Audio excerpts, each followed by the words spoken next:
Hello बच्चों, let's read the question. When did the Greek struggle for independence start? बोला गया है कि कब ग्रीक का स्ट्रगल शुरू हुआ इंडिपेंडेंस के लिए।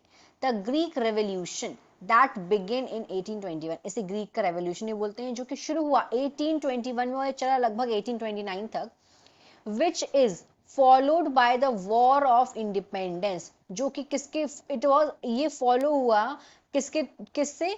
वॉर ऑफ इंडिपेंडेंस थे। और ये कब था? Was the second of national revolutions in Balkans, जो कि दूसरा था नेशनल रिवोल्यूशंस कहाँ का? बाल्कन्स का। अगर हम देखें ग्रीक, इसको एक इसका एक नाम और दिया है, it is also known as Greek revolution, इसे ग्रीक रेवोल्यूशन भी बोलते हैं। तो ग्रीक रेवोल्यूशन ये सक्सेसफुल वॉर था दैट वाज वेज्ड बाय किसके थ्रू? ग्रीक।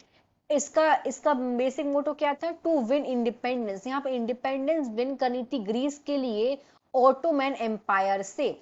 और अगर 1821 की बात करें तो ये जो स्ट्रगल था रिवोल्यूशनरी नेशनलिज्म इन यूरोप, ये स्पार्क्ड हुआ स्ट्रगल फॉर इंडिपेंडेंस किनके बीच में? Amongst the Greeks.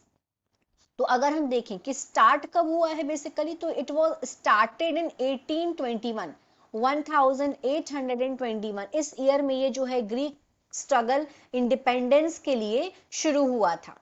और यहाँ पे इसका ये सक्सेसफुल वॉर था और ये वेग्ड हुआ था ग्रीक ग्रीक के थ्रू। और इसका उद्देश्य क्या था?